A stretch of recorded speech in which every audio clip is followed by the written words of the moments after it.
Hey, what's up, everyone, and welcome back to Cinematic Reviews. As always, I will be your host, Chris, and this is a show about all things movies and TV. Well, we're back with our Gamerverse events with our second film, Scott Pilgrim versus the World, which is a movie that I've been super excited about finally doing on the podcast. I love Edgar Wright's films. I love Michael Cera's Scott Pilgrim, and I just love this movie. It's a very cool gamer-like movie about a guy just trying to fight for the woman that he loves. So it's going to be an awesome time today. Before we get into that, though, we'll go through the weekend box office numbers, and then we have another film reaction from Amazon this week. So a lot of stuff to cover on the podcast, as well as the ranking segment with the top 5 Edgar Wright films, the gamer scale, and of course that popcorn rating for Scott Pilgrim versus the World. Before we get into all of that, though, a couple of reminders at the top of the episode. You can watch the show every week at youtube.com/the cinematic reviews. You can also listen to the audio version on your favorite podcast listening service. You can now watch it on Spotify as well, if that is your preferred platform. So the audio and video version are on Spotify. Also, follow, subscribe to the show. Follow all the social media pages on X, Instagram, and Facebook. I post all the artwork from each and every episode on there, as well as other breaking news and reactions from Hollywood. So go ahead and follow those pages as well. It helps the podcast grow a lot, and I appreciate everybody that has supported the show so far in the few years that we have been doing this. So it's been a fun time. So with that, let's head over to news and reactions for today's news updates and reactions.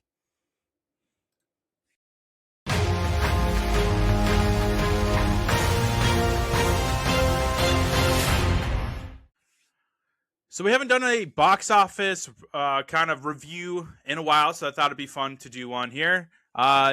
Couple of the bigger movies that came out this week, Send Help and Iron Lung, which has been a monster hit for both of those, specifically Iron Lung, which was a surprise sneaker for the box office this weekend. So first we have Send Help, which reached $20 million on its opening weekend, and then Iron Lung reached $17.8 million in its opening weekend. So strong numbers there. The Melania Trump documentary was actually released in some theaters, and that reached $7 million. Surprisingly, I think I read that it had like a 90% audience score on there, which is really surprising for a Melania Trump documentary. But here we are. Zootopia 2, which has been smashing the box office since it was released, was able to grab another $5.8 million this weekend. And then Shelter, the newest Jason Statham movie, opened up at $5.5 million this weekend. I posted about this already on social media, so you can see the numbers for yourself, but pretty strong box office weekend, even with not those big heavy blockbusters that we're waiting for. We're kind of in this time now in the spring where we get a few box office hits. Like we have Scream 7 coming out later this month. We've got another Mario movie coming out shortly. But then once May hits, we got, the summer blockbuster season coming out. So we're kind of slowly reaching up that hill or that climb on the roller coaster. And then we're just going to come crashing down into the summer blockbuster for another year. Super excited for that. So those are your weekend box office numbers. Our reaction today, like I said, is from Amazon. The Wrecking Crew, starring Jason Momoa and Dave Bautista, is the newest original film to come from Amazon this past weekend. And it was surprisingly a huge blast. I really enjoyed this. It's a really good brother movie. And oddly enough, this is the craziest thing. So I've got two brothers, as you probably know. I've talked about them a few times on the show. And their names are actually James and John. And in this movie, the two brothers, Dave Bautista plays James and Jason Momoa plays Johnny. So I thought that was really interesting. And James is actually a military guy. He is in the U.S. Navy, whereas my brother actually served in the Marines and is now in the Army. So this movie was really weird to watch, my two brothers being named the two actors. But it's a really good movie. Dave Bautista's character James and Jason Momoa's Johnny are pretty much estranged. They're half brothers from Hawaii, but their father ends up getting brutally murdered, and that brings Jason Momoa back to Hawaii to solve his murder. So it's a really good action flick about family, about sticking together, doing what's right to prove their father's bring their father's killer to justice. So, and it's got a lot of crazy stunts. You know, it's very Fast and Furious like, which is no stranger to these guys who tend to be in these big, crazy blockbuster stunts. But it's really cool. Looking at the director here, Angel Manuel Soto, who I've never really heard of. Looks like he directed Blue Beetle, and that's really all that I see that I recognize from him. Blue Beetle, of course, DC hero. Wasn't a huge hit when that came out, but I still kind of enjoyed it. We haven't covered it on the podcast yet, but I'm sure once we do another DC Studios season on the show, we'll probably do Blue Beetle finally. But yeah, it was a really good, and surprisingly, Tamara Morrison, who you all know as Boba Fett from the Star Wars franchise, he is in this as well as Governor Peter, who ends up being the bad guy in here who was involved in their father's murder. So spoiler alert there. Sorry if you haven't seen the film, so I totally spoiled what the killer was there. But yeah, it's actually got some more even cast. Jacob Batalon from Spider-Man. You know him as Peter Parker's best friend Ned, and then Mariana Baccarin, who is Vanessa in the Deadpool movies. She is also in here as Jason Momoa's love interest, Valentina, and Maya Kalia from Lilo, who plays Lilo in the newest Lilo and Stitch movies, in here as well as Dave Bautista's daughter. So it's got quite a recognizable cast. Even Stephen Root, who you probably recognize from Dodgeball, he plays Detective Rennert, the lead detective on the case, who has to kind of clash with Jason Momoa and Dave Bautista a lot as they try to solve this murder. But it's really good. Surprisingly, I enjoyed it a lot. I did end up giving it 4 popcorn buckets, which is way higher than I thought I was going to give this, only watching the trailers. When I saw the trailers of this coming out, I was like, okay, this looks kind of like a Dumb Brother comedy. Maybe I'll give it 3 popcorn buckets at the end. Nope, I ended up really liking this movie. It was a lot of fun, and I'm giving it 4 popcorn buckets on the popcorn rating scale. So check out The Wrecking Crew today on Amazon Prime. So with that, let's take a quick break, and then we'll get into our featured film today, Scott Pilgrim versus the World. This episode is brought to you by Dubby Energy. Still drinking energy that quits before you do? Stop crashing, stop shaking, and start performing. Meet Dubby Energy, clean energy made for gamers, creators, and anyone who refuses to slow down. With 0 sugar, no jitters, and no crash, Dubby keeps you locked in whether you're grinding ranked, streaming for hours, or pushing through those late nights. There's no crash, no fade, just gas. Drink different, perform better. Grab Dubby Energy and use code Cinematic10 to get 10% off your order today.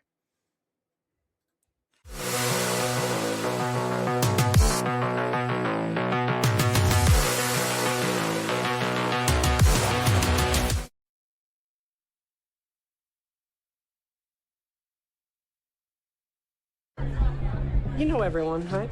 Yeah, pretty much I do. You know this one girl with hair like this? Yes, that's Ramona Flowers. Hey. She's a little hardcore. What? Scott, I forbid you from hitting on Ramona. Hey, what's up? Am I dreaming? If we're gonna date, You may have to defeat my 7 evil exes. I'm talking to you, Scott Pilgrim. Scott Pilgrim. We need to play now and loud. Sounds like someone wants to get Let's do this. funky. Prepare to feel the wrath of the League of Evil Exes. This is happening, right? Amazing! Garlic bread is my favorite food. I could honestly eat it for every meal. you get fat. No, why would I get fat? Bread makes you fat. Bread makes you fat?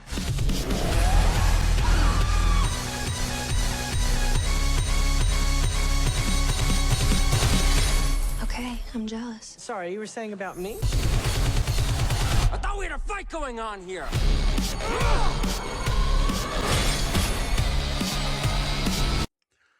So Scott Pilgrim versus the World came out on August 13th, 2010. So we're looking at the 16th anniversary, which is crazy to think. I remember when this movie was coming out, it wasn't a huge hit in the theaters until word of mouth started going out and everybody just started rushing into the theaters. This was a huge, go to your local rental store, rent it on DVD, and just watch it with all your friends.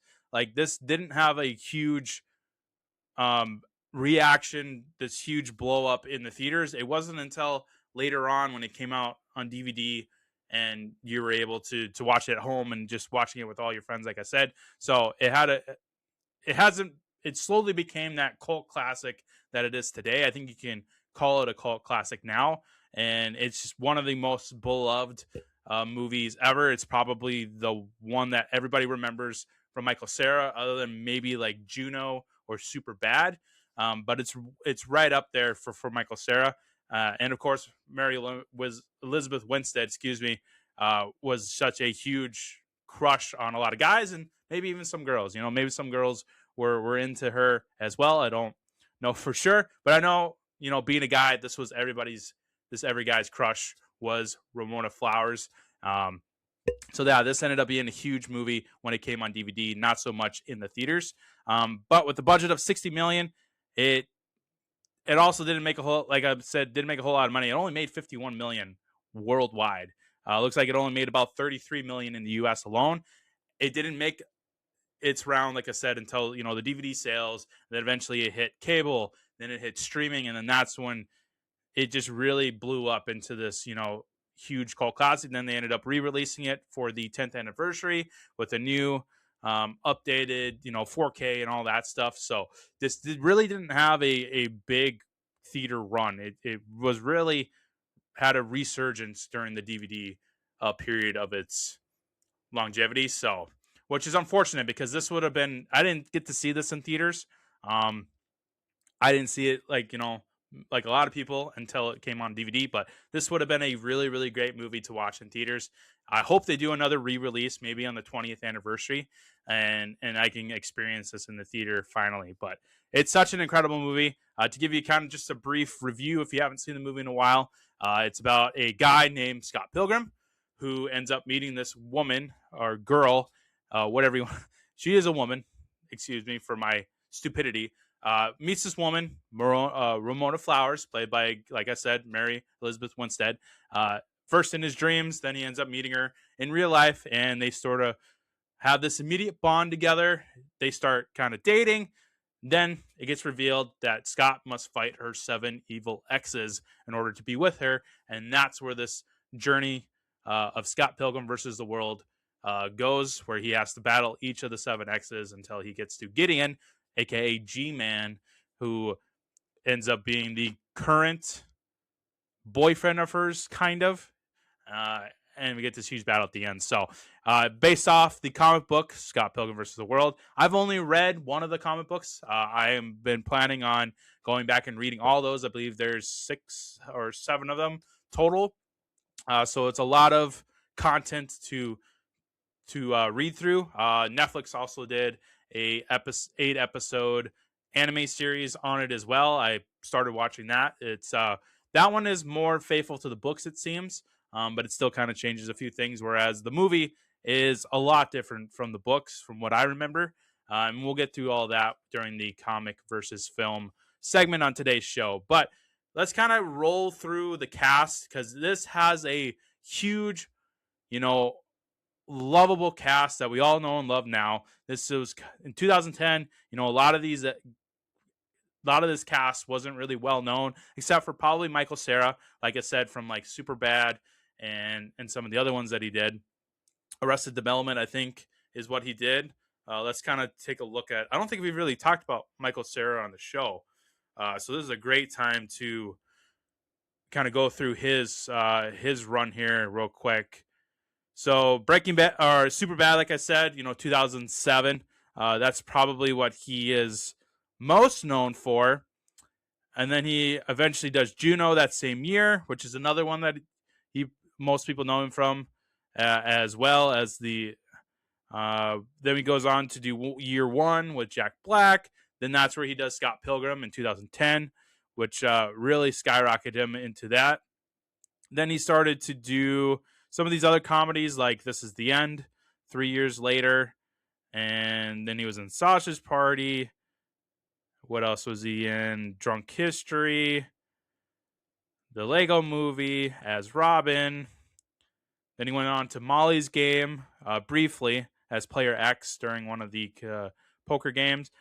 But while he's doing all this, he was also on Arrested Development, which is an incredible show. He is George Michael Bluth, the son of Jason Bateman's character, George Bluth, or Michael Bluth, excuse me. George is his dad. That was a great show to watch.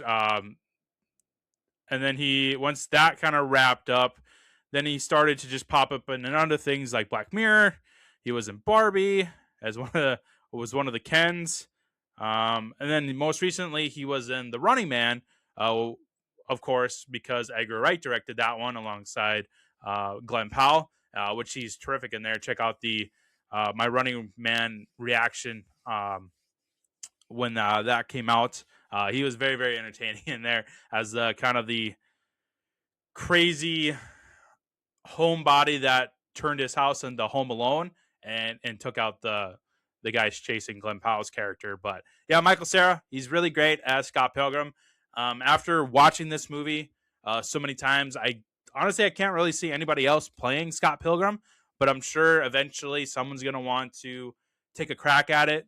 And we're going to get a different Scott Pilgrim. But for right now, I can't think of anybody else playing Scott Pilgrim. Michael Cera did such a incredible job. You know, he had the look of Scott from the comics. He acted like him. He was really, really great. He had really good chemistry with Mary Winstead as Ramona, who we've talked about a little bit on the show because she's been in Star Wars recently as the live-action version of Hera in the Ahsoka show. But she's been another, childhood crush. Probably the first thing I saw her in was actually, I think, Die Hard, when she was in the fourth Die Hard movie as Bruce Willis's daughter, I believe. Let me check this here. Yes.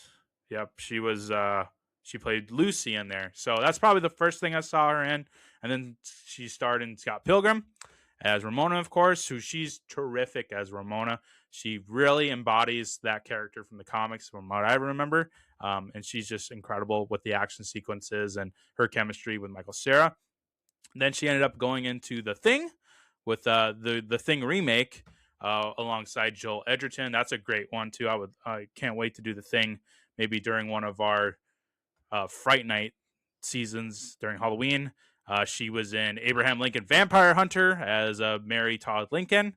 That's a wild movie. If you want a interesting Lincoln movie / really cool vampire movie, check out Abraham Lincoln Vampire Hunter. That's a kind of an underrated movie. I enjoyed that one a lot.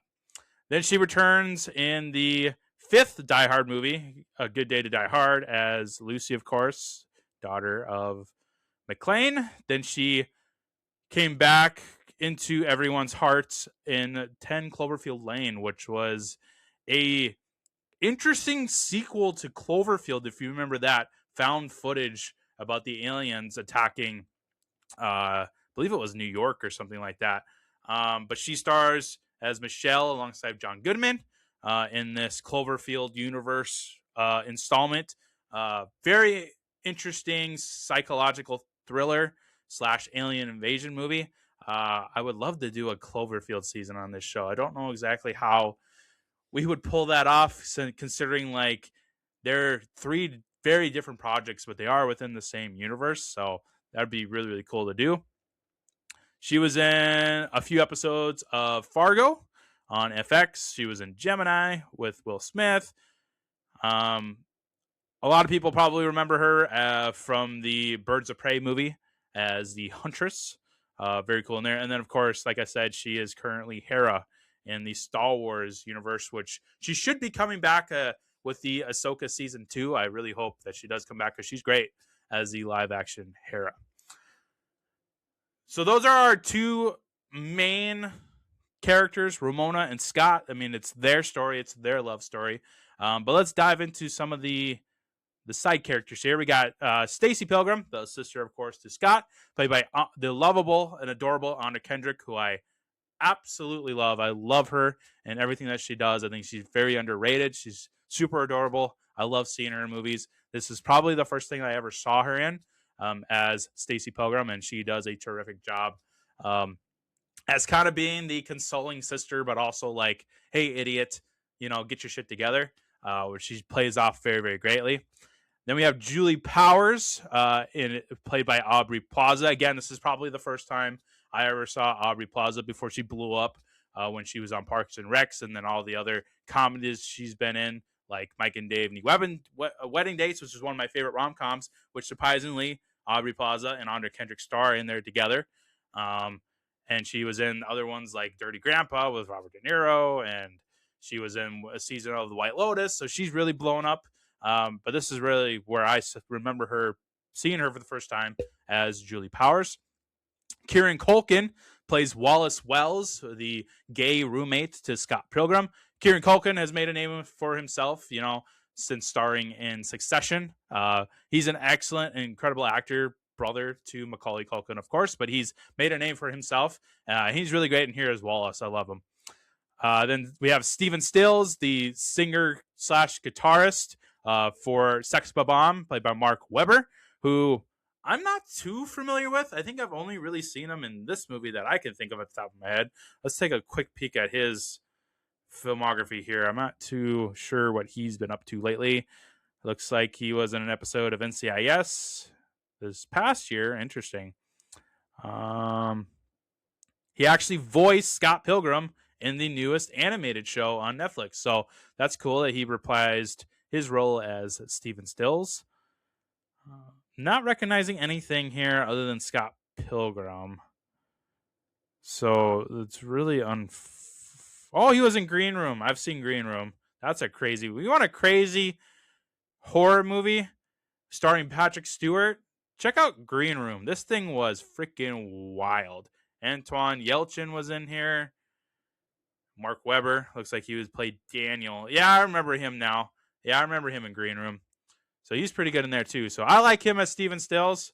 I'm curious to see who else would play him in a future Scott Pilgrim movie. Kim, the drummer for the Sex Bomb, played by Allison Pill. She's fantastic in here. She doesn't get a whole lot to do, but she, of course, is one of the exes to Scott Pilgrim, and then they end up, reconciling with each other. And yeah, she really just yells or says Scott's an idiot, and that's pretty much all she has to do in this movie. Then we have young Neil, played by Johnny Simmons, who, again, like Mark Webber, not too familiar with him, but he's pretty cool as young Neil. Young Neil, of course, doesn't get a whole lot to do, but he ends up with Knives Chow, who is played by Ellen Wong. At the start of the movie, he's Scott's current girlfriend, 17-year-old in high school.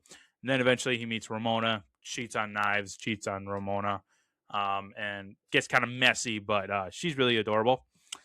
Then we have Gideon Graves, who is the main villain of this movie, played by Jason Schwartzman. Definitely the first time I've ever seen Jason Schwartzman was Gideon Graves. Now, he's made a huge name for himself, starring in a lot of the Paul Thomas Anderson films, but he's great as Gideon, G-Man, as they like to call him. Then he forms the League of Evil Exes. Excuse me, which has got some pretty heavy hitters too. Two specifically, Chris Evans and Brandon Routh were in this. So Chris Evans plays Lucas Lee, actor, stuntman, skateboarder, and then Brandon Routh is Todd Ingram, who is the bass guitarist for Clash of the Demon Head, who the lead singer of there is also the ex of Scott Pilgrim, played by Brie Larson. Envy Adams, terrific in there. Definitely the first time I ever saw Brie Larson. Not a huge fan of hers, but she's terrific in here. I love she's got a really good singing voice in here. And that's a really cool aspect of this movie is the singing. When they do these gigs or concerts, each band plays for like 20, 30 seconds, and that's it. that's the song. I thought that was a really interesting choice where you don't have like a full blown song for like 3 minutes. Edgar Wright just really shortens it up and gives you like 20 seconds of really good freaking music, and then that's it. That's the song, which was a really cool thing that he decided to do in here as far as the music of this. And the music in here is fantastic. I love the music in here, especially when the Clash of the Demon Head band comes on. When you have Brie Larson going, "Oh yeah," and that song is really, really awesome. Matthew Patel is the first Evil X that Scott Pilgrim faces at that first gig that we see, and he's got the demon hipster chicks, and they're singing and fighting Bollywood style, which is really cool. And then he ends up after defeating Todd, they run into Roxanne Richer. Wow, I can't really pronounce any of these names, but Roxy is her nickname. Kind of Ramona's bi-curious phase, as she calls it. She was really cool. I love the action sequence between her and Scott and Ramona, because Scott has an issue with punching girls, so then Ramona has to control his body in order to successfully win that challenge. And then the last one, before we get into Gideon's fight, the Katanagi twins, where they have that big amp versus amp battle where you have the Sex Bombs on their instruments versus the techno style of the Katanagi twins with their techno, and we get that cool monster fight, Godzilla kaiju style fight, amp versus amp, which is really, really cool graphics and really cool way to really gamerize this movie, which was awesome. Like I said, the director, Edgar Wright, who hasn't done a whole lot of movies, but he's a really good director. We talked about him on the Ant-Man episode because he was originally supposed to direct Ant-Man. Of course, he is one of those directors likes to really make these smaller in their own kind of world movies, whereas Marvel isn't really his cup of tea because you have to kind of interlink all these movies. He likes to do these little mini universe building movies. Like Shaun of the Dead is his own little thing. The World's End is his own little thing. Hot Fuzz is its own little thing. Baby Driver, definitely its own little thing. And then Scott Pilgrim, of course, is its own thing. And we'll talk about his films a little bit more when we rank the top 5 that I think are awesome and one of my favorite movies of all time.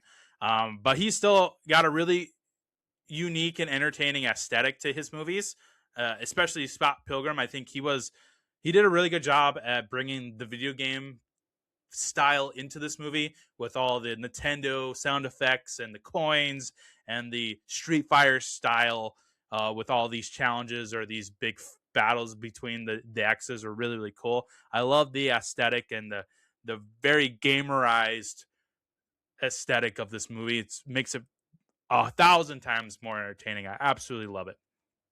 So let's dive into the graphic novel versus the film.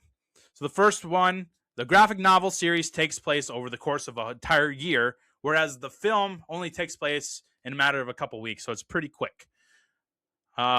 During Patel's loss, it's actually a lot less humiliating in the movie, whereas in the book, instead of being an easy target for Scott, Patel actually gives Scott a run for his money before being defeated and landing several blows on Scott. So we get more of a fist-on-fist battle between these guys, whereas Scott seems to have this battle under control in the movie for the most part. Another one, instead of fighting Envy with a hammer, Ramona actually fights Roxy with the hammer, so they really change that up. Envy doesn't really get a whole lot to do in this movie, which is a shame because I remember in the comics, she has a much larger role, and of course, like I just said, she actually fights Ramona. So they gave her a few scenes and then they kind of just put her off to the side. A lot of those aggression and a lot of that fight sequences that Ramona is a part of ended up going towards the Roxy scenes. In the movie, Scott came to terms with his own faults and thus decides to fight for himself against Gideon. Gaining, of course, the sword, the power of self-respect. Actually, in volume 6 of the comics, he actually admitted and understood that he was no better than Gideon in terms of relationships, thus earning him the sword, the power of understanding. So that means that he basically realized that he was a piece of shit. He hurt women that he dated just like Gideon did, and he realized that he's not better. He's actually on the same level as Gideon. So then he ended up getting the sword of understanding. I think I like the sword of self-respect because Scott Pilgrim takes a lot of shit. He doesn't really stand up for himself a lot, and he falls in love really easily. But eventually he realizes that he needs to fight for himself. He needs to fight for what he loves. He realizes his own faults, and he makes it up with Kim after all these years. He makes it up with Knives. He makes it up with Ramona, and he's able to move on with his life and become the best version of himself. I like the movie version of that better. Of course, I haven't read all the comics, but just reading this right now with the power of understanding, I like the realization that he ended up getting the self-respect one more. It's more entertaining to me. And then the last one is around the vegan police, which we're going to talk about in a little bit here with the iconic scenes. So the vegan police are introduced in a different way. In the movie, Scott tricks Todd, of course, into drinking the cup of coffee containing half and half, when this then causes the vegan police to show up, crash into the wall of Lee's palace to remove Todd's vegan powers. Todd also questions why is he getting his powers removed in the first offense, to which the vegan police bring up 2 prior instances of Todd eating gelato and then chicken parmesan. In the book, actually, Todd is only seen eating gelato knowingly sometime before that fight between Scott, and then that's when the vegan police show up, seemingly out of nowhere mid-fight, meaning that Scott and his friends could count themselves lucky that the vegan police showed up when they did. So a little bit different in the movie. I liked how the movie one wrapped up better, where Scott was able to trick Todd into drinking it, but in the book it makes it seem like Todd really doesn't give a shit about vegan. He just wants the power. He doesn't care about actually being a vegan. Whereas in the movie, it kind of gives you that vibe, but it also gives Scott that hero card where he's able to trick his opponent. So I like that a lot better than the book. So let's get into those iconic scenes, because this was tough. There was a lot of scenes I wanted to include here, but of course I like to pick 5. So again, iconic scenes are when you think of the title Scott Pilgrim versus the World, what scenes come to mind in your brain first? First one I have on the list, when the Sex Bomb plays for the Knives the first time. That opening shot where you have young Neil and Knives sitting on the couch, and you get that long draw back picture, and it's the band playing with the Scott Pilgrim versus the World title on it. It's a really, really cool long shot where you know that the band is right there because they're in this tiny little living room, but the way Edgar Wright shot it makes it look like they're farther away, and that's how powerful the sound is. I really, really, really like that shot, and so of course I think about that. The next one, of course, is Scott versus Matthew Patel with the demon hipster chicks. You know, when he gets that line, my demon, I'm not going to sing because I'm terrible at singing, but it was really cool just having the 5 demon hipster chicks around him. It's a really iconic shot to my brain. And then, of course, we got the juicy one. We got Ramona topless in front of Scott that night where he slept over at her house. I mean, that's the scene that every teenage boy, when this movie came out, just, lost all control, and they fell in love with Mary Winstead and the Ramona Flowers characters. Gorgeous, incredible, beautifully shot. And I love that they actually didn't have sex. They just slept together that night in the same bed, really showing that they actually care about each other. There's real love there. It's not just lust, and I like that. Then we have Scott versus Todd, and then, like I said, the vegan police. When that vegan police scene is just living rent-free in my brain right now. I absolutely love that scene where they're coming in with the finger guns, with the green lasers, and they're going through. I think I actually have it in the favorite quotes here, but they're going through like his offenses on violating the vegan power policy, and they get to you knowingly ingested gelato, and Todd's like, gelato isn't vegan, and then they go, it's eggs and milk, bitch, or whatever he says. It's so good. I love that vegan police. That's probably the scene that I think of the most. Aside from that base battle that it's a little bit later on between Scott and Todd, but that vegan police scene lives rent-free in my brain when I hear Scott Pilgrim versus the World. I absolutely love it. And then, of course, I have to add in the Scott versus Gideon fight at the very end at the where we get the huge samurai sword battle. You get knives coming in. You got Ramona coming in. Really, really well done. I love the video game Street Fighter aspect to it. All the graphics, really, really well done. And I like the style of the Chaos Theater is really cool. We have the Gideon's chair in the middle, and it's just like a pyramid, and then you have everybody around him. You have the Sex Bomb on the side there playing. But the vegan police scene's got to be the most iconic for me. I can't get it out of my brain of Thomas Jane coming in with the finger gun, the green laser. It's so good. Favorite quotes. This was a little tougher. For me, it's mostly the special effects and the aesthetic. Not really much of the quotes in this movie that makes me love it so much. But there's some really, really good ones in here. So a couple of them from Roxy. Your BF's about to get F'd in the B. That's a great line. And then this one always makes me laugh, probably the hardest. Well, I'm a little bi-furious, as when Scott finally figures out that why she's saying exes every time instead of ex-boyfriends, it's because she had a phase here where she was into girls, and Ramona, admits to Scott, I was a little bi-curious. And then that really pisses Roxy off, and she goes, well, I'm a little bi-furious, and I just love it. This one from young Neil. Everybody, in my school would say this all the time. He punched the highlights out of her hair. It's such a really stupid line, but it's one that everybody remembers from this movie. And then a couple here from Scott, and this one's really good. I wonder if this was improvised or not. But Scott, when Todd's talking shit, he goes, "That's it, you cock." Like, that sounds like something Michael Cera would have made up on the fly, not necessarily something that was in the script, but that's a really good one. And then this one, everybody can relate to this line, so that's why I put it in here. When I'm around you, I kind of feel like I'm on drugs. Not that I do drugs, unless you do drugs, in which case I do them all the time, all of them. Really representing that feeling of when a guy likes a girl, when a girl likes a guy, they just basically do whatever that person wants because they want to be liked. They just want to be around this person. So, like, Scott, of course, is like, well, if we want to do drugs, I will do drugs, but I don't do drugs. And, it's just that feeling of liking whatever that other person likes because you are into them and you want them to like you. So you need to adopt their likes and dislikes. So it's totally high school, but that line just sums up every relationship in high school for sure. Fun facts. I got a few here.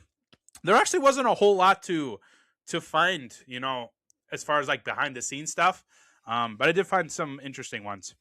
So the 4 cast members that made up the band Sex Bomb spent several weeks learning how to play together as a band. Mark Webber, Allison Phil, and Johnny Simmons, young Neil, all had to learn their instruments from scratch, while Michael Cera had to actually dumb down his bass playing in order to not outshine his bandmates, because Michael Cera is actually a really, really good bass guitarist.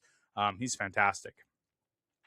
When Scott opens the door to receive his package, Michael Cera actually did throw that package over his shoulder into the bin after 33 takes, most of which are seen on the outtakes of the DVD, actually. In a film with so much CGI and special effects, director Edgar Wright wanted that throw to be real for the authenticity of it. However, the signature shown on screen was a visual effect superimposed onto the paper, which was really interesting that they used CGI in the signature, but they made Michael Cera throw that box 30 times to get it right. It's a great shot. It's awesome that he actually made that shot, but 33 times, that's crazy. To avoid an R rating, the word fuck said by Envy to Julie had to be bleeped out because Scott Pilgrim calls Scott Ingram a cocky cock early in the film. That's a really cool, another thing to point out that was a really cool choice and aesthetic was the bleeping. Not only did they bleep it, but they put that black bar in front of both that one time Envy does it, but then of course that conversation at the coffee shop between Julie and Scott where she's like, and fucking Pilgrim, where they bleep it and that black box goes around her mouth. That was a really cool decision to make aesthetically.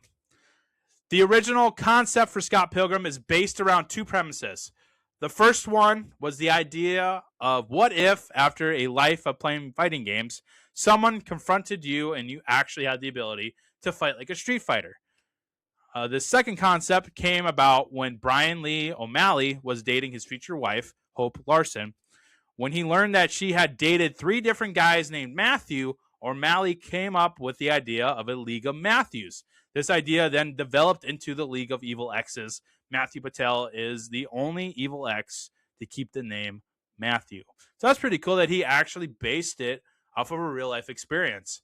But going back to that Street Fighter comment there, where you suddenly know all these moves, that really surprised me and caught me off guard when I first saw this movie. Where how the hell did Scott know how to fight like that? Well, all those years of video gaming, his brain must have downloaded all the moves and he's just able to do it. Plus, it's that superhero video game movie bullshit that where you just kind of throw your brain out the window and go, yeah, sure, he played a lot of video games, now he knows how to fight like Jackie Chan. I mean, sure, that makes sense, but that caught me off guard the first time I watched this movie, where it's like, how did he just randomly know how to fight, But hey, like I said, movie bullshit. The film is heavily inspired by and features numerous references to Nintendo, such as the use of names, imagery, sound effects, and the music from the classic Nintendo games, and scenes featuring various Nintendo video game controllers.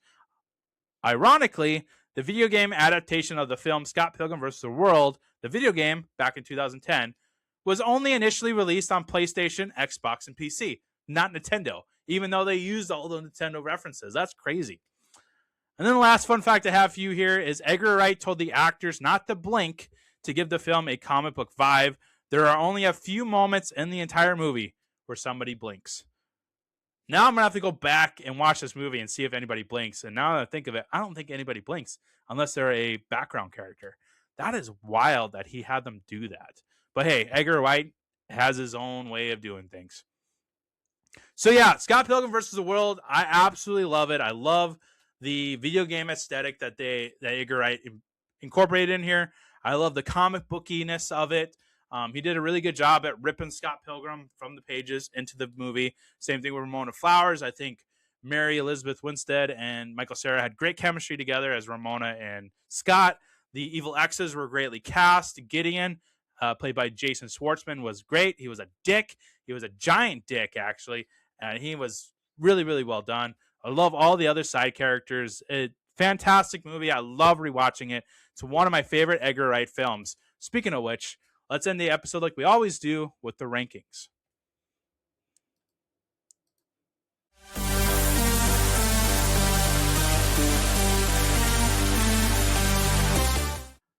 Okay, so first we'll do the top 5 Edgar Wright films. Then we'll go into the gamer scale, and then we'll finish it up with the popcorn rating. So at number 5, we got Shaun of the Dead, starring Simon Pegg and Nick Frost. This, of course, is Edgar Wright's version of Dawn of the Dead, with a little more comedic spin to it. I absolutely love Shaun of the Dead. It's so funny. It's so original. It pays homage to Dawn of the Dead, which is one of the most iconic zombie movies ever. It's fantastic. We're gonna do Shaun of the Dead and some more Edgar Wright films in an Edgar Wright style event on the show, and I'm super excited to do that. So that comes in at number 5. Edgar Wright's newest film, The Running Man, comes in at number 4. I gave my reaction to this on one of our episodes previously, and I absolutely love this movie. It's fantastic. I'm really starting to like Glenn Powell as an actor and a person. He's great as Ben Richards in here. This has a high caliber cast with Josh Brolin, and Michael Cera, of course, comes back in an Edgar Wright film. It's got so much good action. It's got a really good story. It pays really good homage to the original Running Man with Arnold Schwarzenegger, but also gives it a more modern and more 2005 vibe to it. And it's really, really well done. I absolutely loved it. Number 3 is Baby Driver, which I think is very underrated. I love Baby Driver. I know Ansel Elgort is not the greatest actor in the world, but he's great as Baby in here. This is like an all-star cast. You got John Bernthal, John Hamm, Isa Gonzalez. You got Jamie Foxx, Kevin Spacey. Like it's got heavy hitters. Flea shows up in here. It's just truly incredible. I love Baby Driver. It comes in at number 3. It's just, I love the music. Music is like the thing in this movie because, of course, the baby character was in a car accident as a kid, so he doesn't hear very well. So he uses the music to help him drain out, the noise in his ear, and so he can focus. He's one of the greatest drivers ever in the world. This is like Edgar Wright's Fast and Furious movie, and he does a phenomenal job with it. I absolutely love Baby Driver. Can't wait to talk about this movie in its own episode on the show eventually. Scott Pilgrim versus the World comes in at number 2 for obvious reasons. Like I've said this entire episode, it's really well done. I love the cast, love the story. I love the different changes that they do from the comic book to make it an even better story. It's just an incredible movie. I love it. And then number 1 is, of course, Hot Fuzz. Probably Edgar Wright's most beloved, most famous, most popular film in his filmography. And it's just, and it earns it. Hot Fuzz is amazing. It pays homage to all the cop movies you love, all the action movies you love. And of course, it's gotten Simon Pegg and Nick Frost, who are one of the greatest acting duos ever. They have such good chemistry, and they just play these characters so well. You got Nicholas Angel and Danny Butterman. I mean, Martin Freeman shows up in here. Bill Nye shows up in here. Timothy Dalton is fantastic in here as Skinner. I just absolutely love Hot Fuzz. It's my favorite Edgar Wright film. It's so good. I can't wait to talk about this film on its own episode too during that Edgar Wright event that'll be coming out hopefully soon. So that is the top 5 Edgar Wright films. Hot Fuzz, Scott Pilgrim, Baby Driver, The Running Man, and of course, Shaun of the Dead. The Gamer Scale. This is a new segment on the show for this Gamerverse event. Now, the movie is not actually about a video game like Ready Player One was, but it feels like a video game with all the Nintendo references, all the Nintendo music, the street fighting sequences. I'm giving it 4 controllers because this is the epitome of a video game movie, even though it doesn't center around an actual video game. The movie itself is a video game, and it's so freaking cool how Edgar Wright did it. I can't give it any lower than 4 controllers. It's so well done. Then lastly, but certainly not least, the popcorn rating.